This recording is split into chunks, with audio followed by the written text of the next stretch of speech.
we didn't come out ahead on. But down the road, I'm going to explain a couple things in regards to why we don't break even on those properties. So I was just looking, second part of our goal is to make sure that we have available, affordable residential lots that are construction ready and ready to build on. Because if you have somebody that wants to build in your community, they're not going to wait around.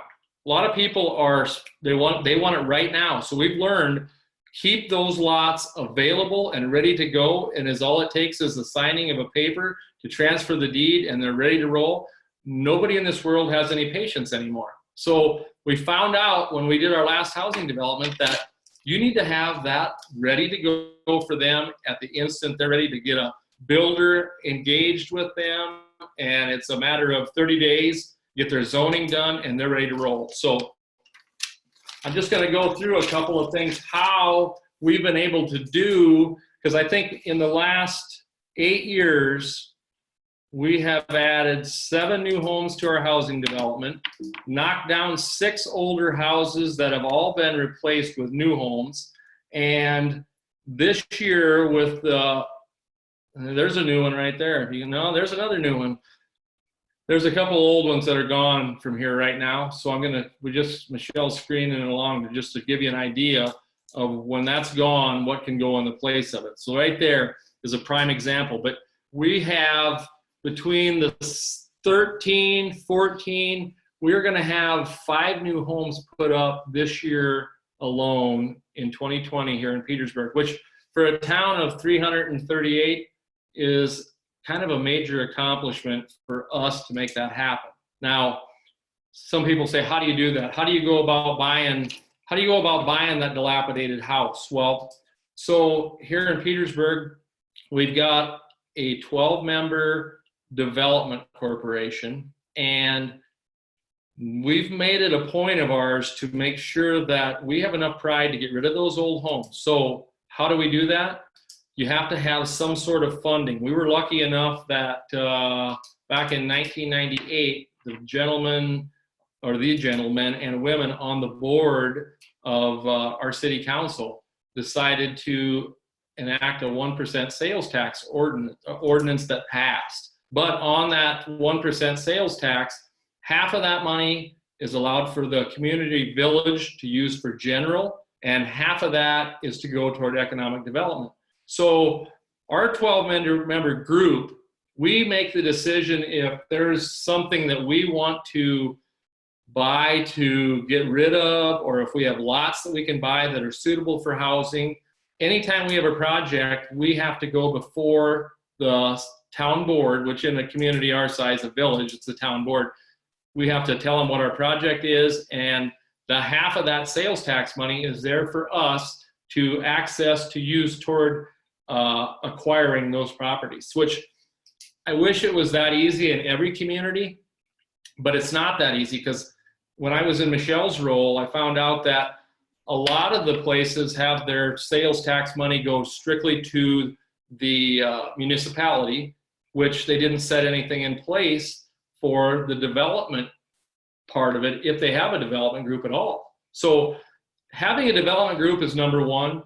Having them have some sort of way to find some funds to acquire properties, to help tear them down, to bring back the fill dirt, to fill it back in, to take out the trees, to do closing documents, because we all know those things cost dollars. So we're lucky enough that we have access to those funds to be able to do those things.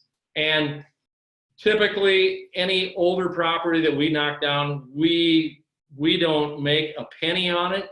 We try to sell it for whatever we had into it by buying it and demolishing it and filling it back. So we've lost money on those deals, I'll tell you right now. But there are certain things that when it comes to, if you can get a new home out of it, and I'll get into it here a little bit later on, what happens by creating a new house, the things that go with it.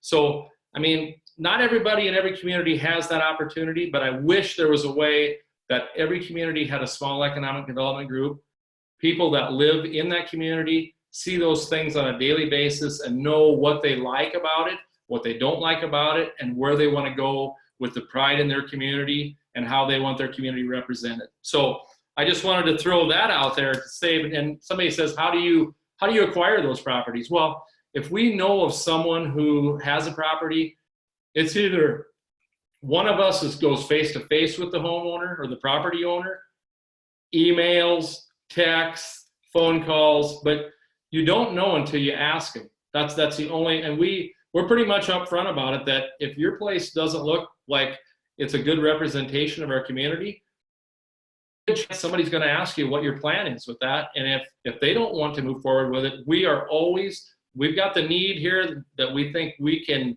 any property that we could buy, there could be a new house on there at any time. So I just wanted to go over that portion of it for you guys, just to understand sometimes where the focus is. And we try to bring commercial workforce entities to town too, but it's hard in a small town to do that. So we've concentrated on the housing because our jobs are Albion, Neely, we've got Norfolk 40 miles away. So we've got those places, and a lot of people want to go to work and come back to the quiet small town community. So absentee landlords are a tough one. We've struggled with that part of it, trying to acquire some of those properties, and you just got to keep digging and digging and digging and stay on them as best you can. Now, one of the things our town just adopted, and there's some of you people out there may have heard about it, but I don't know if everybody has. And it's a bill, the Nebraska Legislative Bill 256, and it was introduced by Senator Tom Breezy, who is from Boone County and a native of Albion. But just to give you a little idea of what it's about, it said it provides communities an additional tool to address problem properties and housing shortages. Now, I'm not going to read all this, but a municipality can adopt this ordinance.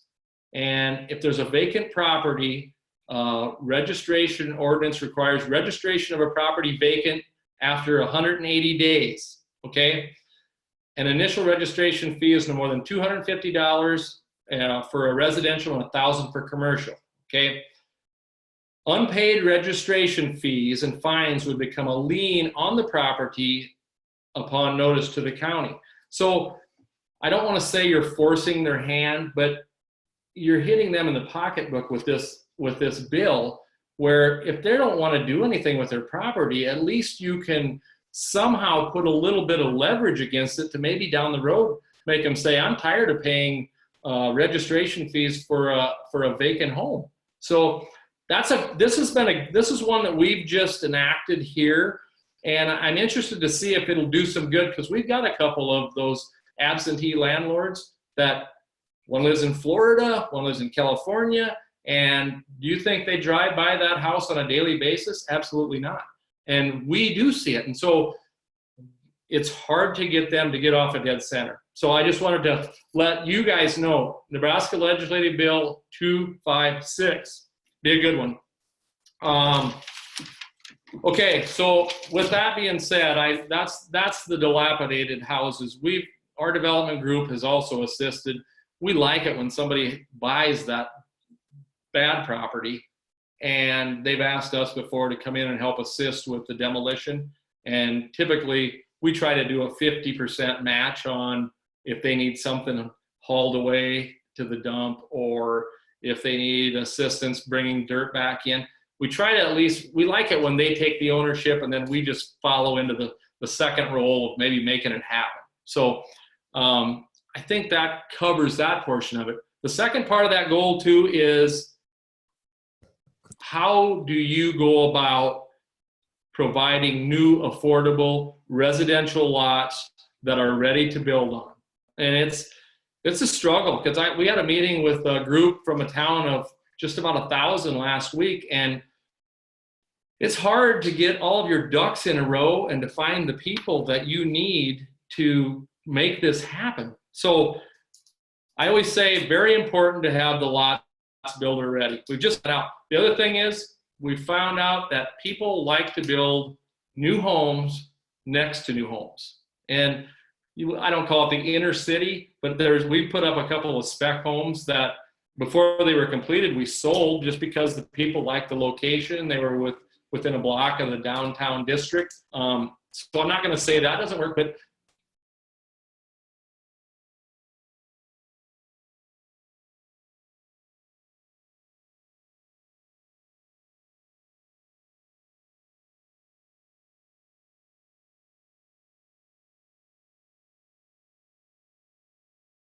Are we there? I think we just lost connectivity somehow. Because Michelle's screen is frozen. Yeah, we still have their picture, but we lost sound. Yeah, and their picture is frozen. So let me see if I can reach them. Well, that's new. That hasn't happened to us before. No. Oh, there they are. They're back. who's you for? Okay, you're back. Good. Okay, good. All right, let me reshare.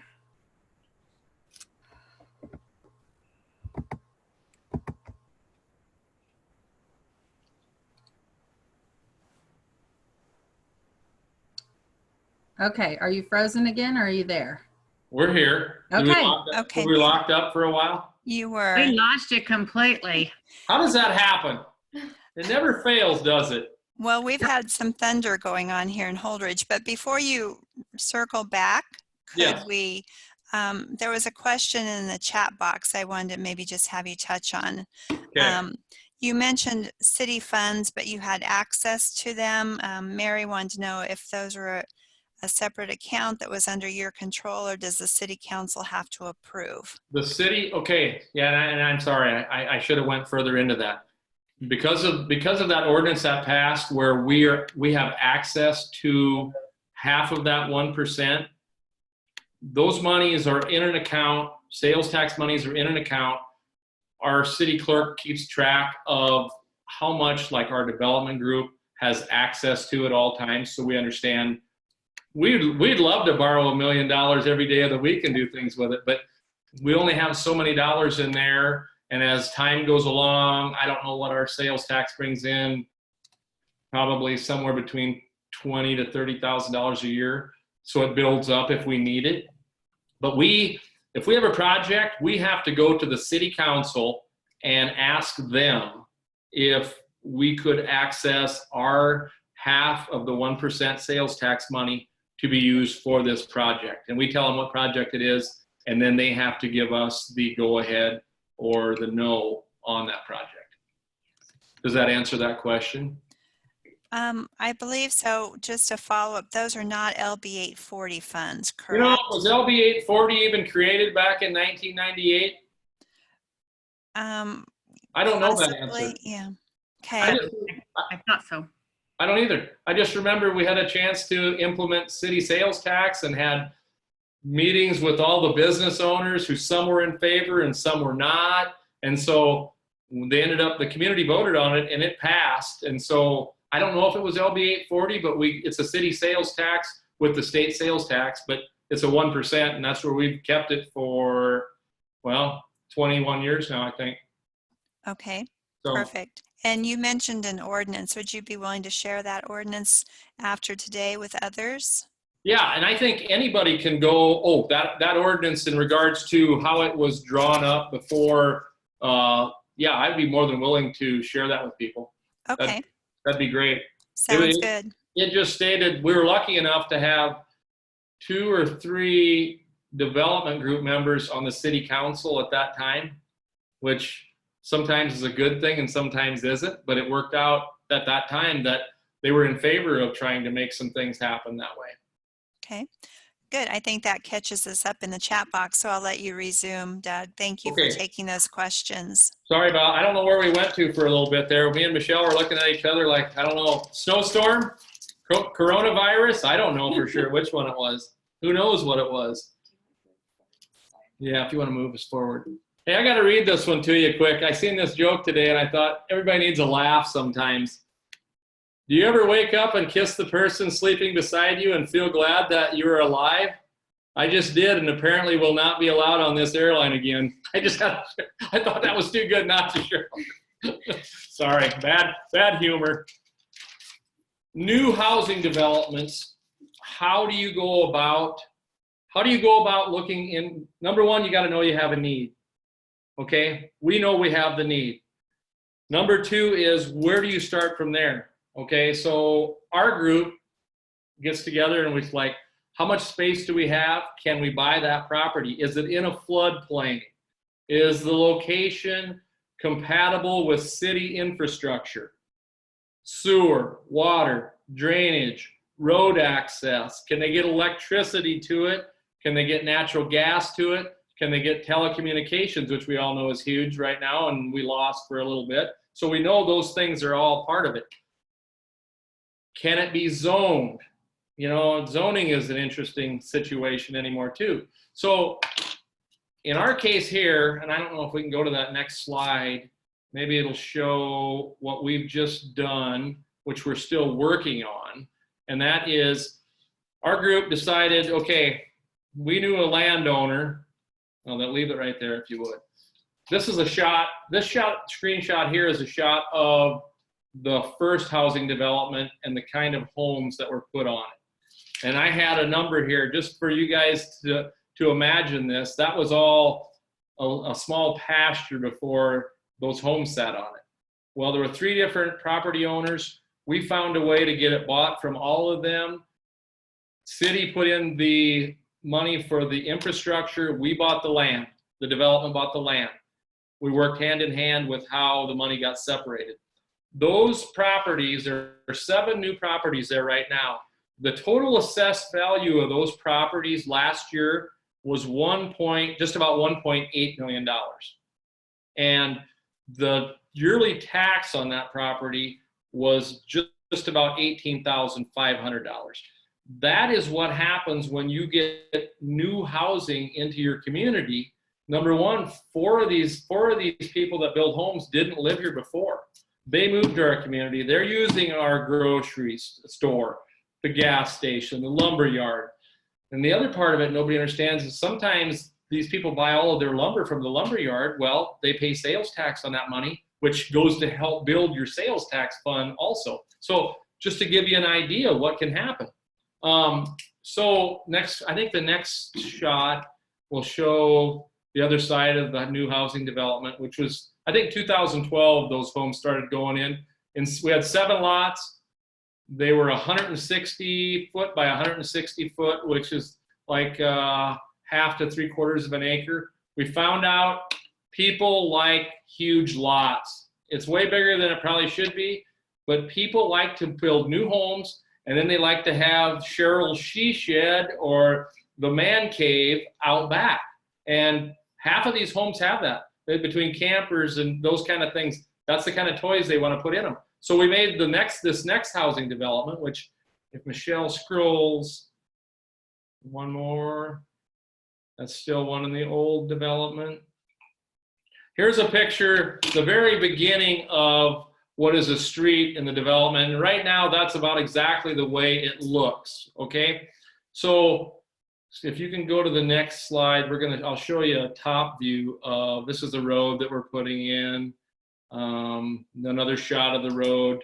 Okay, so here is, as you can see, the property on your right side of your screen was our old housing development that had 7 lots in it. What we've created now is the 8 residential lots to the west of that property. Now, we put that property up for sale. The lots are all platted, and we don't totally have the street put in yet, and we don't have the electricity put in yet. But that electricity will be in within the next month. We need to get some aggregate on the street for now because the frost has just gone out, and we need things to dry up a little bit, and then we can get that street workable. So that being said, we put that property up for sale a month and a half ago. We sold 3 of those lots within a week and a half of putting that up for sale. And that's one of those, did you know you needed a housing development? Do you have the need for housing? And I'm just like, we're also happy that we had a good start on it to begin with. And it's amazing as time goes on, somebody comes along and says, you got any lots to build on in your community? And we're like, heck yeah, we'll take you right down and show you exactly where they're at. And so right now, those 3 lots are sold in that, and the lot price we set at $16,000. Now I'm just going to tell every one of you right now, we've got more into that than what that price is, because we added some infrastructure with a sewer line and a water line that would allow us to basically add, if we could ever acquire the property, enough lots for another 22 homes. That goes on to the south of there. So what does that mean? I'm just going to read a couple things that sometimes you have to take things before a city council and explain to them why you would want to do this, okay? So I just ran this past them. 8 new lots, and this is a kind of a general number anymore, $300,000 to put up a home, sometimes won't even catch it. 8 new lots, $2.4 million in new valuation to your town. A yearly tax on that, roughly $25,000. 10 years of that, $250,000 to the town. 8 new homes, monthly water, sewer, and trash, and this is just an average of 7. We all pay it. Everybody, I'm sure everyone.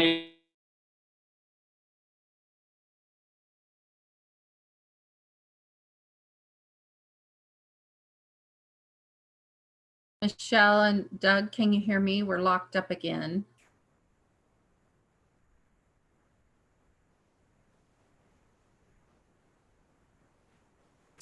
Lori? Yeah, let's try to connect with them again.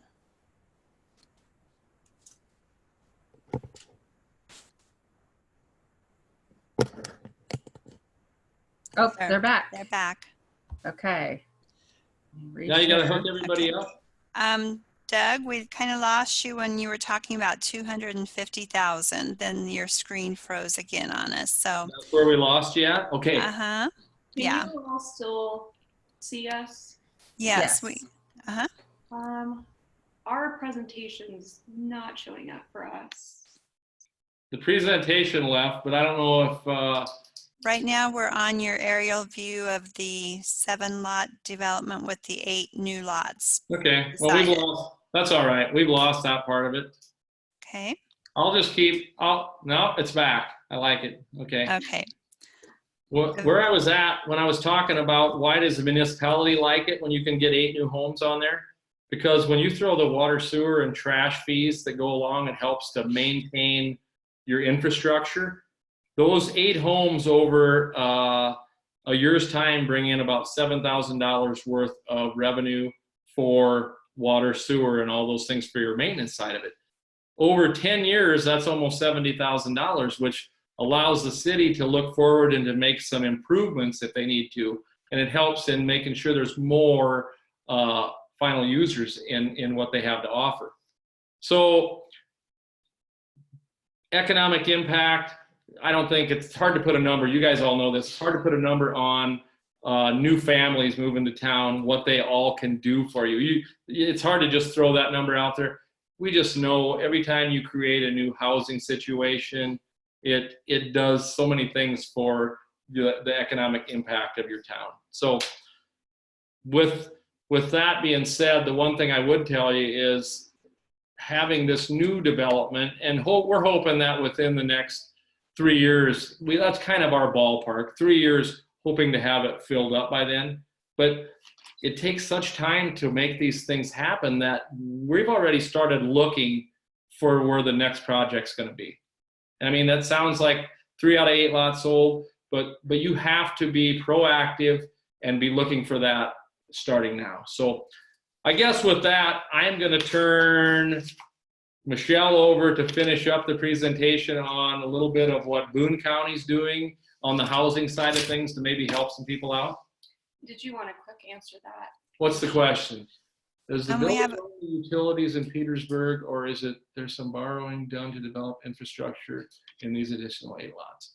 Okay, so the village yes, the village had to borrow a little bit of money in order to get the infrastructure to those 8 lots. But I think they figured within the first year they would have that portion paid off because they had some money set aside for implementation of for the new infrastructure, just to give you an idea. So if there's any other questions on that, just we can answer them after we're done with the presentation. All right. Hi, everyone. As mentioned at the beginning of the presentation, my name is Michelle Olson, and I'm the director of the Boone County Development Agency. And I quickly just wanted to go over a brief review about what BCDA is, and then we wanted to provide another example of a project that we've done within the county outside of Petersburg. So I'll just start with the Boone County Development Agency operates as a nonprofit. So we're not technically associated with the county. I'm not a county employee. And our funding comes from membership. So every year we go to each of the communities that we represent and we ask them to renew their membership with the Boone County Development Agency, and they pay a yearly due. And that money is how we're able to operate and how we're able to create programs. And I wanted you all to understand where that funding comes from because I'm going to be talking about a housing program that we've developed. But first I wanted to provide an example of this is a project that was done in Albion. So Boone County Development Agency, we have 5 communities. We have 5 communities in Boone County, and our population is roughly 6,000, I want to say probably 5,500. And each of our communities, 4 of the 5 actually have a local economic development team. So Petersburg, Cedar Rapids, Albion, and St. Ed all have a group of volunteers that focus on economic development efforts. And then the Boone County Development Agency's primary focus is to how can we assist each of our communities, but how can we also assist those individual volunteer groups, because as we all know, it's kind of difficult to push things forward sometimes when you don't have somebody that is allocated and is a paid staff member to help push projects forward. So this is a really good example of a community evaluating their demographics and their individual needs and putting a project in place to address those needs. So in this case, this project is called the Gateway Terrace. And what happened was when a couple years ago, and it's probably more like 4, we had a community member that was part of the Albion Economic Development Group who was interested in developing this housing development specifically to target our senior citizens demographic, mostly because he had realized that that demographic was still living primarily in our family homes that were available in Albion. So he wanted to develop this complex and have it allocated specifically for senior citizens. And so this apartment complex, you do have to be 65 or older, or they do also allow, if you're handicapped, you can rent one of these properties as well. And I was talking to him about it today, actually, just to get updated numbers. And he told me that through the process of it, he had recruited all of these investors, and it was going to be about a $1.5 million project, and it did end up being roughly $1.5 million. And he had gotten a group of investors put together, but when it came time to actually starting the project, they actually lost all but one other investor for the project. So it ended up just being 2 local community members that put money towards this project, and they put toward $900,000 and financed the rest of that. But during that planning process, they again wanted to make sure that they were developing this with their the senior citizens in mind. And so they did a lot of neat things within these units that are specific for the senior citizens that would be living there. A couple of examples would be the garages all have access. You can access them from the inside of the apartment. The washer dryers are made to be at a level where wheelchairs can access them.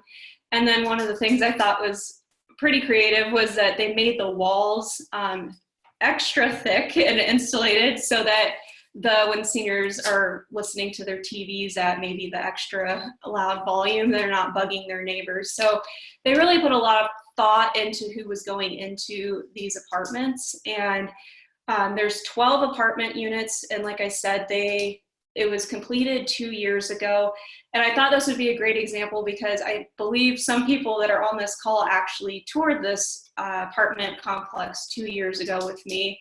And since then, it's now full. And that means that a lot of the residential family homes are now going up for sale. And over the past 2 years, in Albion, we've seen a lot more houses available for new families or families that are looking to grow. And so, as I mentioned, they really put a lot of thought into who this was going to be utilized for and why they picked this demographic. And it was their ultimate goal to get some of the family homes available, and that's actually what ended up happening. So I would say that was a win for that project. And then I just want to quickly, I'm not sure where we're at for time. I talk too much. So that's a great project and a great example of how you can work together to find solutions for specific communities within a county. All of our communities have different needs, and as Doug mentioned earlier, it's important to find your unique solution for your community. And they've done a great job at finding various unique solutions to helping their housing issues. So the Boone County Development Agency, we understand that each of our communities have different needs, and we developed this housing program to attract developers to wanting to do rental housing. And we purposely didn't put too many stipulations on this program because we understand that each of the communities has different needs and that they might need to do different things. So depending on who's applying, we just didn't want to put too much red tape on the program and scare people away from applying. So it's a $5,000 grant, and I also wanted to do a grant because as most economic development people probably know, one of the number one questions we're always asked is, what grant is available to help me accomplish this project or this housing development? And so I wanted to do a grant because I also wanted to utilize this program as a draw to getting people into our office to just talk about the process of putting up a housing development, a rental unit. And because I feel like once you get them in the office, you draw them in with this $5,000 grant opportunity, you provide them information on the grant opportunity, but then you can also provide them information on all the other resources that are out there that may help them push the project forward instead of just having it be an idea in their mind for years and years and then never having it come to fruition. So that kind of just leads into developing group assistance. And so, as I mentioned, this was Doug's slide at first, but we just wanted to tie it into it's how important it is to make sure that you're utilizing all of your resources and working together as a community. And as a county, you want to see each of your communities win. And so it's BCDA's goal is to provide each community with the resources that they need. And I think that we're able to accomplish more when we work together. So I don't know if Doug has more to add to that slide. I don't. No? Okay. Michelle? Yes. We had a couple questions about the rent. What is the rent value range on the multiplex? I believe the lowest one is $900, and I think the highest, which I think provides an additional restroom, is $1,100, and that was 2 years ago. So But they don't mow their lawn and they don't have to push. They don't mow lawn. They don't have to do any of that. Yeah. Okay.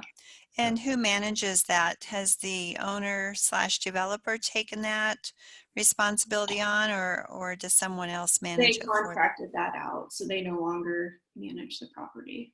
Okay, good. And you said that they were all full. Is vacancy an issue? Well, it did take a couple of years to fill it. I want to say that one of our board members is the developer that developed it. And I think in January of this year is when it was officially full. And I've not heard of any vacancy issues. I think that if we were to develop another one, it might take a little while, but I feel like it would get full as well. Okay, thank you. I just wanted to ask that. And we have some questions for Doug too in the chat box as you wrap up. So. Okay. What's the next slide here? We'll move along here as we go. Well, I guess me and Michelle definitely overran our time limit today. I'm sorry about that, but that's what happens when you get in these webinars. No worries. We've had some technical issues, the value of doing things live. That's just, yep. I thought it could happen, and it did. I guess in conclusion, my take on it to you guys would be creating housing is not cheap. And we all know that it's not cheap. But if you're not going forward, you're going backward. So we keep trying to do whatever we can to put new things on different properties, and sometimes people aren't always happy, sometimes they are. But your town, in order to keep it functional, you need to do that. What's the next slide in here? I wanted to just, I always throw this on here because these two are definitely not angels, just so you know that. I throw them on there because why did we do the things we do on a daily basis? And you guys are all in the same impact role that she is. Because if you have a chance to keep your family home because of it, you get to see kids like this every day. So I always end something with that because it just makes life worthwhile when you can do those things. I guess I'd like to say thank you for everybody out there viewing today. And especially thank you to Sharon, Sherry, and Lori for putting this together. I'm not going to say either one of us are the best presenters in the world, but we appreciate you guys asking us to do this today. So, Yes. Well, our pleasure. We've enjoyed having you on. If you've got some time for some questions, we'll throw those at you. Glenn said that in his city they've got an area for 10 lots, but that it's going to cost $500,000 to the city for preparing that area before they could sell. How would you cover that cost? oh wow, have they looked in? I never got into the TIF portion of things, but TIF, if you're in the right situation, TIF is a wonderful tool to make a housing development happen. Now, we didn't do the TIF last time because of all the red tape. It just takes so long to get things moving. So we didn't do the TIF. Now, that is a good question. TIF would be my first. I would look into that first, especially with and you're in a different region where lot prices might be higher, so they might be all right when it comes to that portion of it. The purchase price plus the TIF, if you could make that work, could make it affordable to them. Okay. And I know that for Gateway Terrace, they looked into TIF and they didn't end up using TIF. They actually didn't use any funds besides the financing. The rest was privately funded, but they looked into that, and the issue was as if it probably would have taken another few years before they were able to find a lot that was within the TIF allotted area. And so that's why they found a lot and it wasn't in the area, and so they decided to move forward anyway without that TIF financing. But I know that that's a huge part of some of these projects. It's a unique tool. I was just going to tell anybody that if you ever come through Petersburg, and like I said, we still have so many things we'd like to do that we're still working on, but if anybody ever stops through and needs to have some questions answered, don't be afraid to call me. I'm more than willing. Or I'll drag Michelle into it like I did today. Okay. So we have a question about whether or not that's affordable housing, and the prices that you've mentioned probably are more market rent, workforce housing. Tell us about, if I'm accurate in my assessment of what need you're meeting with those properties, who are the people buying those homes, and how do you classify it? Is it affordable housing, or who's moving into your community?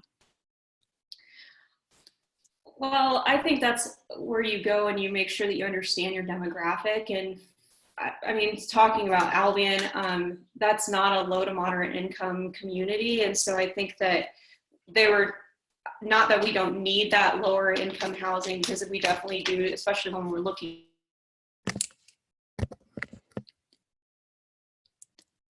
And Michelle and Doug, you have frozen again. If we can quickly get them back to wrap up with.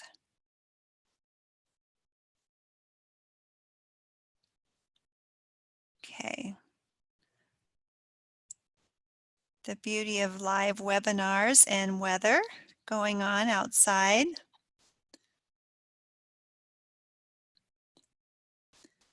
You got to recognize it's a really special day. It's not every day that we can have 60 to 70 degree weather and blizzard warnings and tornado watches and quarantines all going on at once. True. Oh, yeah. True. So as we're waiting for them, does anyone have any questions they'd like us to pose, or tell us what has been an aha moment for you as you've listened to Doug and Michelle this afternoon. We'd love to hear your voice. Just throw out some words of wisdom or takeaways that you're getting from today. Hi, this is Megan in the Panhandle. Hey, Megan. I know that for one of the communities I'm working with right now, they're almost the same exact population size as Petersburg. So I think it was just a good aha moment to see how they really pulled together all of their available resources and made it work in a community that size, and showed that it can cash flow, because I think, or not even cash flow, but that people are purchasing the properties. Because I think that's a hesitation, is like, even if we pull together all these resources, are we actually going to be able to sell these lots? True. In a town of 333 or 38, to have 7 new homes with a new subdivision of 8 lots with 3 sold, that's an incredible thing for them to be doing. Fortitude and perseverance and vision. Laura says that her takeaway is evidence that starting with addressing the eyesores does lead to great new needed housing. And that's where they started. It was an unsexy thing to start addressing those dilapidated properties, but an essential thing for them to do. So thank you, Laura, for sharing that. So let's just kind of slip to our slides and let everybody know what's coming up next month. Sherry, if we can. Can you get us to that? Yeah. Okay. There. Do you see Okay. it? Yeah, go ahead and advance to the next slide. Okay. And if we get Doug and Michelle back, we'll wrap up with some final thoughts. But next month we have a great presenter coming as well. If you could just advance to that. Go ahead, one more. Okay. And I need to practice his name. Tim Gottgetru, he's the Director of Research with Western Economic Services, is going to be joining us, telling us how we can make use of the local housing study. He'll be sharing the Nebraska profile of demographics, economics, and housing. And I'm going to toss it over to Sharon to help elaborate a little bit on what Tim's going to be sharing with us, as well as an announcement about our upcoming gathering. All right, so I am excited about this. John Turner with NIFA is the one that brought Tim to our attention. Tim is responsible for that Nebraska profile of demographics that's on the NIFA website, nifa.org. NIFA stands for Nebraska Investment Finance Authority, if you need help finding that. They previously only had about 15 communities on there, and this was just rolled out last Friday. It was to be introduced at the NIFA conference that we didn't have Tuesday and Wednesday, and it will be held in June. But there will be information on here that will allow you to do 85% of your housing study.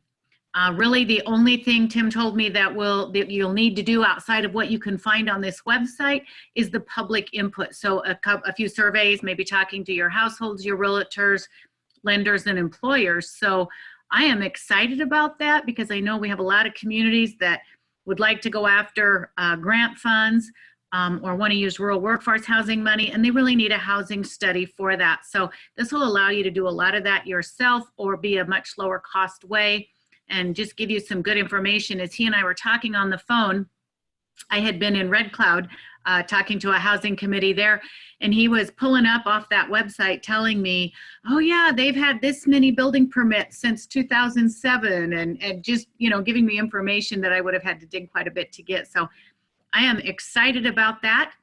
And yes, the gathering, we had moved it to June, and I'll be honest, the first day we set, as soon as we set it, we found out that the Nebraska Economic Developers were meeting that day, so we changed it. And now we're right in the same week as the NIFA's new date. So we're just going to push pause for the moment and let things settle out and figure out when we're going to be allowed to get out and travel and gather again. And then we'll get it set up and be back with you. But rather than us trying to get it all lined up just to move again, we're just going to push pause for now.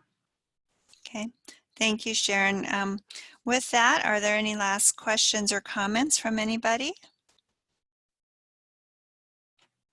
We do appreciate all of you. If you do have a housing topic that you'd like to see us address on a future webinar, please feel free to drop Sharon or myself an email. Our contact information and phone number are there for you to use, and we will get you added to the list. I see a couple people have asked to be added to the group, and we'd like to hear from you. We do appreciate your patience today. The delay or the weather, something caused some broadband issues today, but we do appreciate you sticking in there with us for a very interesting topic. And unfortunately, we weren't able to get Michelle and Doug back, but we will drop them our sincere appreciation for their involvement as well. So, and feel free to reach out to them if you have any other questions or want to follow up. We've got their emails there on the screen for you. So they had told us we would love to hear from people, and so feel free to take them up on that offer. So with no other questions or comments, I thank you for joining us, and have a great rest of your day, and we will see you back here on April 16th for our next webinar. Thank you, everybody. Have a great day.